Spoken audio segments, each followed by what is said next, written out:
Hello, everyone. Hello, and welcome to today's show. You are tuning in to Rena Laster with All Things Lifestyle, where your lifestyle matters and we do out of the box ministry wherever you are in your boardroom, in your classroom, the playground, wherever you may be. And the goal that I have is that we would be able to create a tribe of people who are willing to do out of the box ministry to bring the kingdom of God to earth. Now, why out of the box? Because out of the box means that we are doing things that are not traditionally the things that everyone considers ministry. Most people consider ministry being in the church, in the pew, only done by the pastor or certain ministerial leaders, when that's not the case. God has called us all to make disciples of all men. And so, what we are doing is we are creating an environment where people consider it normal, that is the norm of how we will do ministry. So, today, what I want to talk about is how we can involve children in out of the box ministry. Children are to be raised in a home where they see examples and they see us modeling things that we expect them to emulate. Now, the Bible says, train them up in the way that you would have them to go, so that when they are old, they will not depart from it. Well, in order for them to be able to do the things that are required of them, they have to see those things modeled.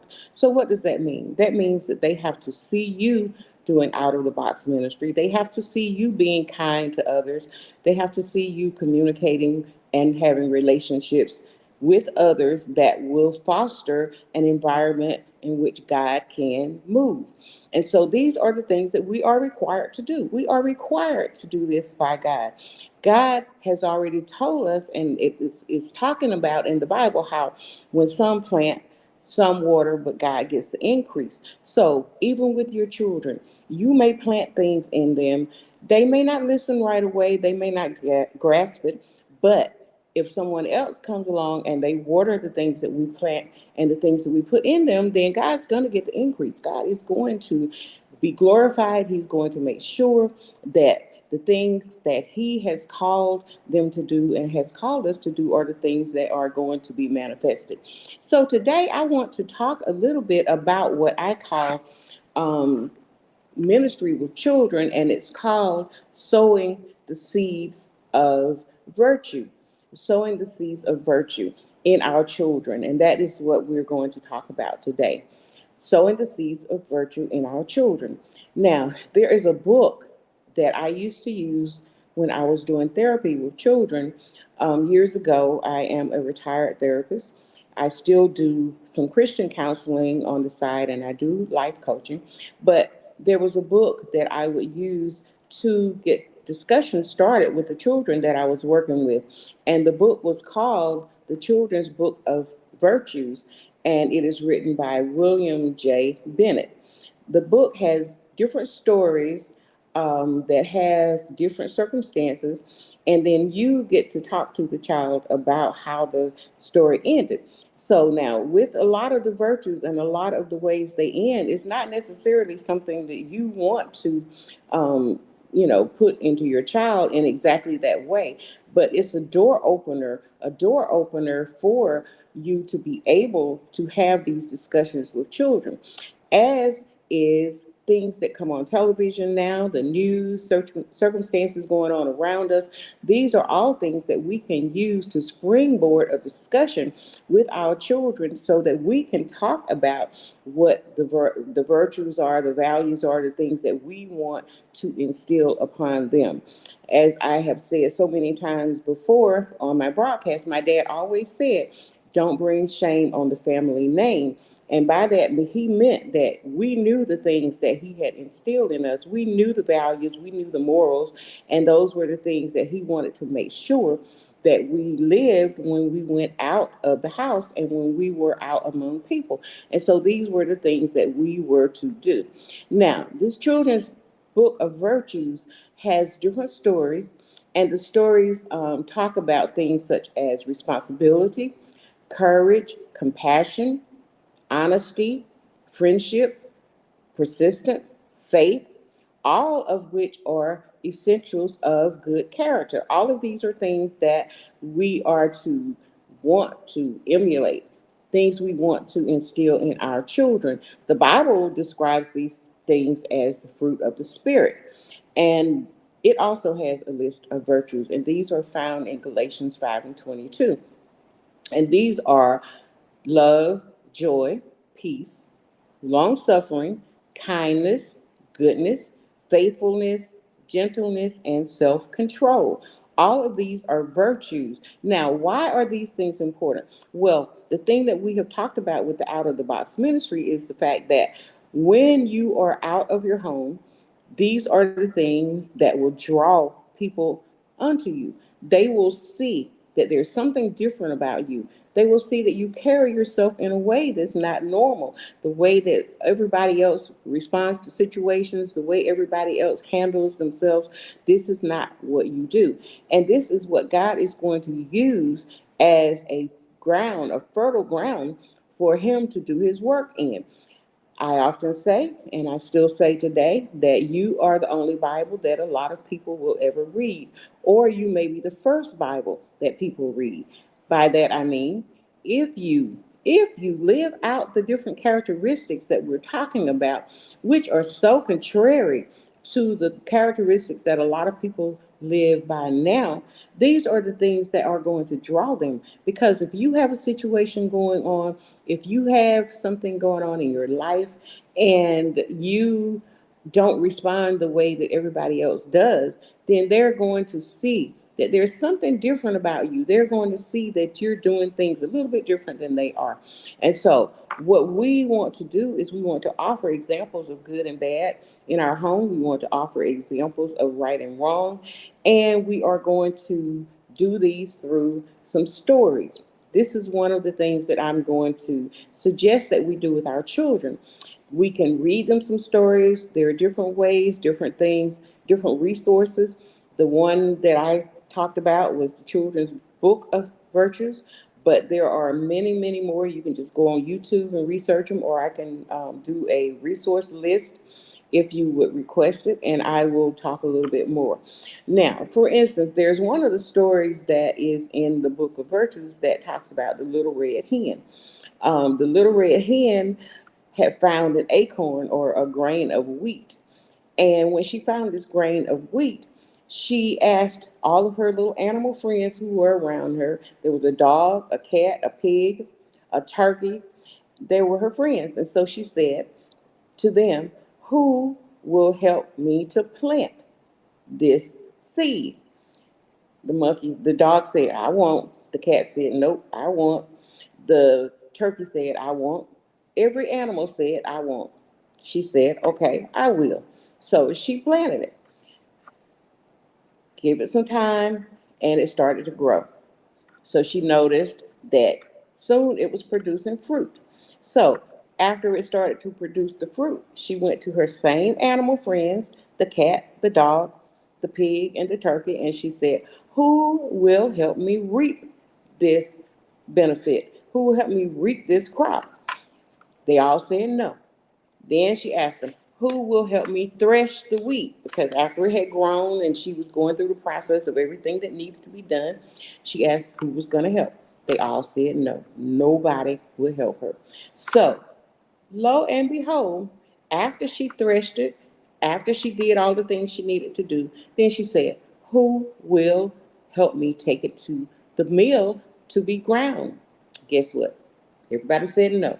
Nobody wanted to help her. Nobody said they were going to help.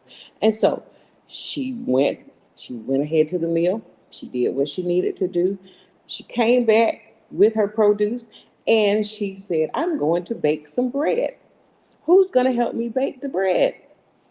Guess what? They all said, not I, not I. I'm not going to help you.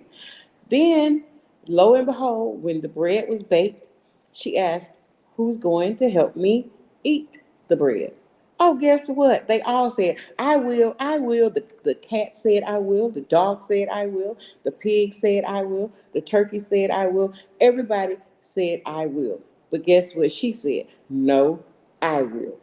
Basically, what she was saying was, I did the work. I did the what was taken and necessary to reap the benefits of everything. So I'm the one that's going to eat. Now the Bible has a verse that says if a man doesn't work, he doesn't eat. So there are different ways that you can teach all of the lessons and the things that we want our children to learn. And there are different parallels, different ways that we can use experiences that are going on right now in our lives to show and to teach children what we want them to learn. Now, there are also some parallel lessons because when I was looking at this, I was thinking, well, okay, but what about being selfish? She may have wanted to share just a little bit with them to say that I'll let you taste my bread, but the rest you're going to have to go and do for yourself, just to show that she was not being selfish. But these are all the lessons that we have to think about and look at the biblical perspectives that we're trying to teach, so that we know what we want to put in our children and we want them to emulate. But this is just one of the stories in there. There's stories that talk about self-discipline. There's stories that talk about a whole lot of different things. So I found the story that I'm going to read, and I thought that this would be something that you can share with your children as a springboard if you have difficulty finding stories, or if you want to see how this whole process works. Then I found a story that I'm going to read, and if you want to share it and maybe play this later, listen to it with your children, and y'all discuss it, then I think it would be an awesome opportunity for some out of the box ministry to start to develop in your home. Now, the age of the child, I would suggest maybe say 7 and up, but it may be earlier because you know the maturity level of your children and you know what your child is capable of understanding. And so you be the determinant of who the age, what the age is, but I'm going to tell you. Now, this is a short story, and it's called What Jack Horner Did. What Jack Horner Did. And it comes from a collection of short stories by L. Frank Baum titled Mother Goose in Prose. And it goes along with the nursery rhyme that we have all talked about. And this is another thing. A lot of children don't even know nursery rhymes today. And so that might be another thing. You could even start out with your young children and use as a lesson nursery rhymes and discuss with them what the nursery rhyme means or what the lesson, because there is a lesson in most of these parables or the things that children recite as a little ditty or a little tune. There's some lesson in it. And this is how Jesus taught. We must remember, Jesus didn't go around quoting verses and all of this. He would give a parable, or he would give a lesson, an earthly lesson that the people would understand, that they could draw from, and that they could understand and relate to circumstances and relate to experiences that they had and that they were already experiencing. And so this is a way that we can teach our children. Now, as I said, the story begins with the classic Mother Goose rhyme about Little Jack Horner. It says, Little Jack Horner sat in a corner eating a Christmas pie. He put in his thumb and pulled out a plum and said, "What a good boy am I." Y'all remember that? I remember that. I remember learning a lot of nursery rhymes. And my mother was a teacher, so she had all of these Mother Goose fairy tales and all these other books around from the time that I was young. And these were the things that we read. So here goes the poem again. It says, Little Jack Horner sat in a corner eating a Christmas pie. He put in his thumb and pulled out a plum and said, "What a good boy am I." Now, this story is going to expand on the rhyme, and it's going to tell you exactly what Little Jack Horner did that was so good. Little Jack Horner lived in an old tumble-down house at the edge of a big wood. And there were many generations of Horners that had lived there before him, and they had earned their living by chopping wood. Jack's father and mother were both dead, and he lived with his grandfather and his grandmother, who took great pains to teach him all that a boy should know. They lived very comfortably and happily together until one day a great big tree fell upon Grandpa Horner and crushed his legs. And from that time on, he could not work at all, but had to be nursed and tended to very carefully daily. This calamity was such a great affliction to the Horners. Grandma Horner had a little money saved up in an old broken teapot that she kept in the cupboard, but that would not last a great time. And when it was gone, they would have nothing with which to buy food. I'm sure I don't know what is going to become of us, she said to Jack, for I am too old to work, and you are too young. She always told her troubles to Jack now. Small though he was the only one that she could talk to freely, since it would only bother the poor crippled grandfather to tell him how low the money was getting in the teapot. She didn't want to worry him. It is true, replied Jack, that you are too old to work, for your rheumatism will barely allow you to care for the house and cook our meals, and then there's Grandpa to be tended to. But I am not too young to work, Grandma, and I shall take my little hatchet and go into the woods.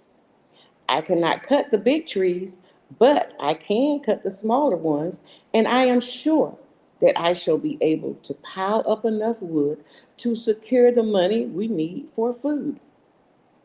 You are a good boy, dear, said Grandma Horner, patting his head lovingly. But you are too young for the task. You must think of some other way to keep the wolf from the door.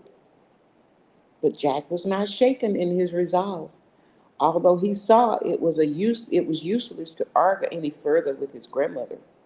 So the next morning he rose very early, and he took his little axe and he went into the woods to begin his work.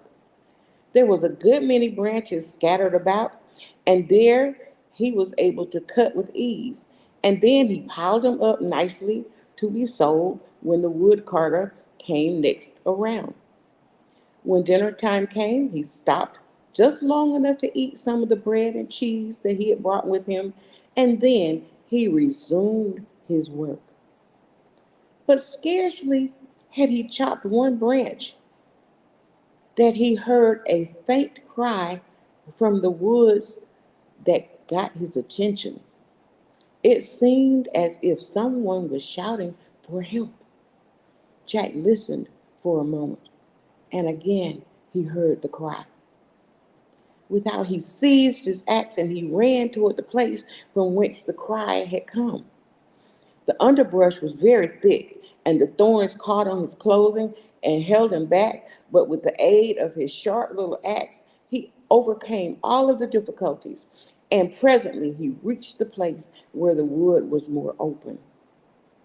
He paused there, for often he had been told by Grandpa Horner that there were treacherous bogs in this part of the woods, which were so covered with moss and ferns that the ground would seem solid to be walked upon. But woe to the unlucky traveler who stepped unawares upon that surface, for instantly he would find himself caught by the clinging moss clay to sink further and further until the bog, until he would be swallowed up in the mire. He would meet a horrible death beneath the slimy surface. His grandfather had told him never to go near these terrible bogs, and Jack, who was an obedient boy, had always kept away from this part of the woods. But as he paused again, that despairing cry came to his ears, very near, very close to him now. Help! Help! Forgetful of all to save the desire to assist this unknown sufferer, Jack sprang forward with an answering cry and only halted when he found himself at the edge of the vast bog. "Where are you?" he shouted. "Here," answered a voice, and looking down, Jack saw a few feet away the head and shoulders of a man. He had walked into the bog and sunk into the treacherous depths nearly to his waist, and although he struggled bravely, his efforts only seemed to draw him further down toward a frightful death. For a moment, filled with horror and dismay, Jack stood looking at the man. Then he remembered a story that he had once heard of how a man had been saved from the bog. "Be quiet, sir," he called to the unfortunate stranger. "Save all your strength, and I may yet be able to rescue you." He then ran to a tall sapling that stood near and began chopping away with his axe. The keen blade speedily cut through the young but tough wood, and then Jack dragged it to the edge of the bog, exerting all of his strength, pushed it out until the sapling was in reach of the sinking man. "Grab it, sir," he called out, "and hold on tight.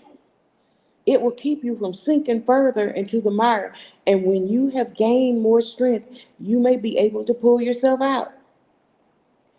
"You are a brave boy," replied the stranger, "and I shall do as you tell me." It was a long and tedious struggle, and often Jack thought the stranger would despair and be unable to drag his body from the clutch of the bog. But little by little, the man succeeded in drawing himself up by the sapling, and at last he was saved and sank down exhausted upon the firm ground by Jack's side. The boy then ran for some water that stood in a trough nearby, and with this he bathed the stranger's face and he cooled his parched lips. Then he gave him the remains of his bread and cheese, and soon the gentleman became strong enough to walk with Jack's help to the cottage at the edge of the woods.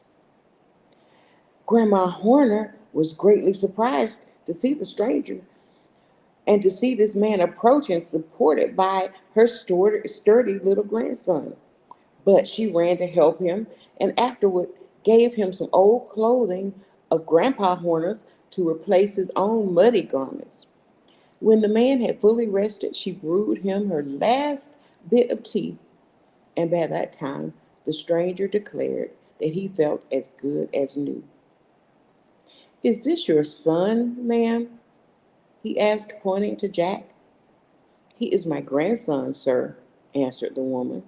"He is a good boy," declared the stranger, "and a brave boy as well, for he has saved my life. I live far away in a big city and have plenty of money. If you will give Jack to me, I will take him home and educate him and make a great man of him when he grows up." Grandma Horner hesitated, for the boy was very dear to her and the pride of her old age, but Jack spoke up for himself. "I'll not go," he said stoutly. "You are very kind, and you mean well by me, but Grandma and Grandpa have only me to care for them now, and I must stay with them and cut the wood, and so keep them supplied with food." The stranger said nothing more, but he patted Jack's head kindly, and soon after left them and took the road to the city. The next morning Jack went to the wood again and began chopping as bravely as before, and by hard he cut a great deal of wood, which the wood carter carried off and sold for him. The pay was not very much, to be sure, but Jack was glad that he was able to earn something to help his grandparents. And so the days passed rapidly until it was nearly Christmas time. And now, In spite of Jack's earnings, the money was very low indeed in the broken teapot. One day, just before Christmas, a great wagon drove up to the door of the little cottage, and in it was the stranger that Jack had rescued from the bog. The wagon was loaded with a store of good things, which would add to the comfort of the aged pair and their grandson, including medicines for Grandpa and rare teas for Grandma and a fine suit of clothes for Jack, who was just then away at work in the woods. So Jack wasn't even there. When the stranger had bought all these things in the house, he asked to see the old teapot that Grandma had. Trembling with the excitement of their good fortune, Grandma Horner brought out the teapot, and the gentleman drew a bag from underneath his coat, and he filled the pot to the brim with shining gold coins. If you ever need more, he said, send to me, and you shall have all that you wish to make you comfortable. Then he told her his name and where he lived so that she might find him when she needed him. And then he drove away in the empty wagon before Grandma Horner had half finished thanking him. You can imagine how astonished and happy little Jack was when he returned from the work and found all the good things that this kind benefactor had brought to Grandma Horner.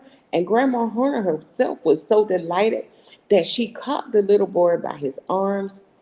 She kissed him and hugged him, declaring that his brave rescue of the gentleman had brought them all of this happiness in their hour of need.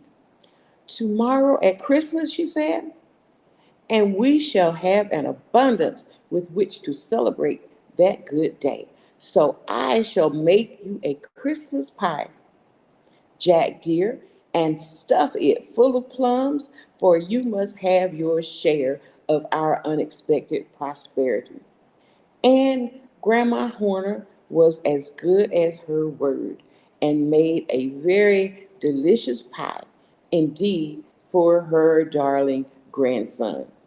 And this how it came that little Jack Horner sat in a corner eating a Christmas pie. He put in his thumb and pulled out a plum and said, "What a good boy am I." And he was a good boy, don't you think? And don't you think that this is definitely a story that you could use to springboard discussion with your young kids about how they live and how they carry themselves and their lifestyle? See, this little boy had obviously been taught from home by his grandparents to be some of the virtues that we talked about earlier. He had been a responsible little boy. He had courage. He had compassion. He was honest. He was persistent. Obviously, he had faith. And he had some of the virtues of the Bible with the fruit of the Spirit. Obviously, he had love. He still had joy, regardless of what their situation was like. He was peace, had some peace. He was kind. He was good and had good. He was goodness, faithfulness, gentleness, self control, all of the things that we're talking about that we want our lives to emulate so that when we go out among other people, that it will draw people unto us. And God can use those things as a blessing and to show people his kingdom, his virtues, and he can draw people unto him. So that was the story for today. I would admonish you to play it for your children, have a discussion with them, and use it to teach them how to have out of the box ministry, even in their young lives. So, you are listening to Rena Laster with All Things Lifestyle, where your lifestyle matters and God can use it for His glory. Follow me on Facebook on All Things Lifestyle or on Elevation TV Network and Elevation TV Network and Elevation Radio. And you will be able to hear more and listen to guests as we talk about how to have out of the box opportunities for ministry in your life. So, are these things that you feel are useful? Are these things that you feel can help you? And not only are these lessons that we can teach our children, these are things that we can learn from as well. We can learn, we can take these things because, there are opportunities in the Bible when Jesus talked about how a young child would lead them. Jesus was young when he started in his ministry. He was young when he was in the temple teaching. So even young people are able to have out of the box ministry. And we find also that the Bible talks about, it says that as Jesus grew, he grew in stature, but not only in stature, he grew in wisdom and he grew in favor with God and man. And so these are things that we can feel in our children so that they can be used by God as well. Children don't have to know a lot of scriptures. They don't have to know a lot of verses from the Bible if they will go and live the life that we are talking about among their peers at school, among their peers in the neighborhood, if they will follow these things at church in their youth group, and they will talk to others. Because one thing that I often tell children is that if you're not a leader, then you are a follower. And if someone is not following you, then you are following them.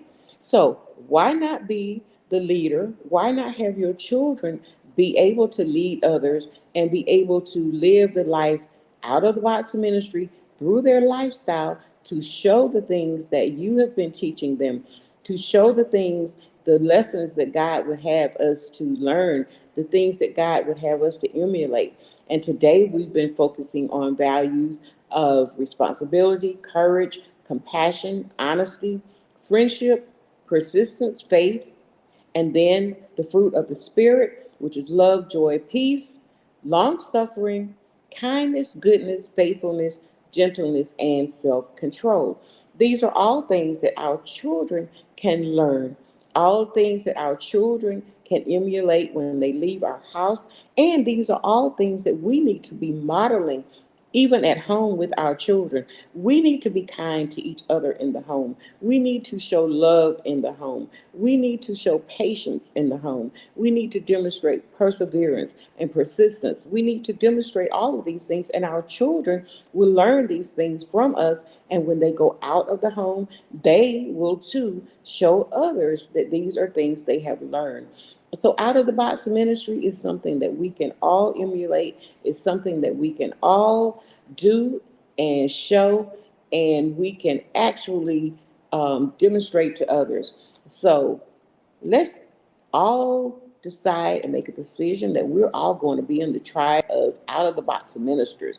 We don't have to be the minister called to a church, but we are all ambassadors for God. We are ambassadors for the kingdom, and we all have a place and a part to play in God's kingdom. So, once again, you've been listening to Rena Laster in All Things Lifestyle, showing you that we can have out of the box ministry wherever we are, in the boardroom, the classroom, the gym, the playground, the kitchen, wherever you may be. And we will have guests in all of these arenas who will talk to you and who will demonstrate how they have done it and how you too can do it.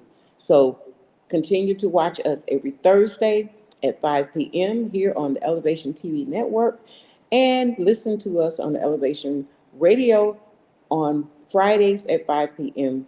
And we will continue to talk about out of the box ministry. So until then, y'all be blessed, take care, and stay safe out here because God needs you for the kingdom, your family needs you, and the ministry needs you. You be blessed and take care.